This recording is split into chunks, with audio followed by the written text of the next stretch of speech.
రేపు బుధవారం రోజున మర్చిపోకుండా ఒక 11 రూపాయలతో ఇలా చేయండి. 11 నిమిషాల్లోనే మీరేంటంటే గనక అద్భుతం చూస్తారండి. అద్భుతమైన ఫలితాలు వస్తాయన్నమాట.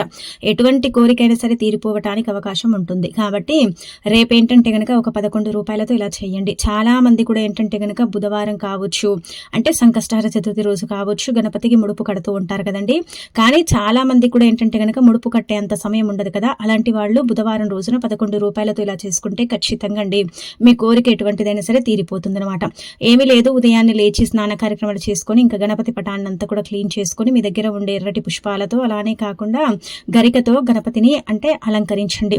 అలా అలంకరించిన తర్వాత ఏంటంటే కనుక దీపం పెట్టుకోండి. కొబ్బరి నూనె దీపం పెడితే మంచిది. ఒకవేళ కుదరకపోతే నార్మల్గా డైలీ ఎలాగైతే దీపం పెడతారో అలాగే దీపం పెట్టండి.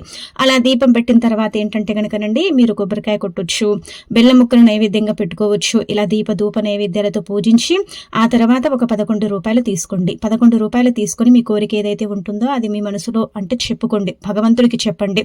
అలా చెప్పి 11 రూపాయలు గణపతి ఫోటో ముందు పెట్టండి. అలా పెట్టిన తర్వాత ఏంటంటే గనక మీరు ఇక్కడ గుర్తు పెట్టుకోండి, ఈ 11 రూపాయలు ఏంటంటే గనక మీ కోరిక తీరిన తర్వాత కూడా హుండీలో వేయొచ్చు. మీ కోరిక తీరక ముందు కూడా గణపతి ఆలయం దగ్గరలో ఉంటే అక్కడ హుండీలో వేయొచ్చు. ఒకవేళ హుండీలో వేయటం కుదరకపోతే ఎవరికైనా సరే దానం చేయొచ్చు.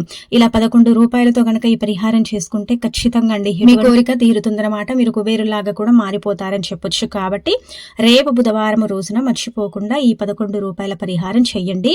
ఇది చిన్న పరిహారం అనిపించవచ్చు, కానీ దీనివల్ల మీకు ఖచ్చితంగా మార్పు అనేది ఉంటుంది. మీరే చేసిన తర్వాత ఆశ్చర్యపోతారు. మళ్ళీ చేసుకుంటారండి, ఇంకా తిరుగుండదు.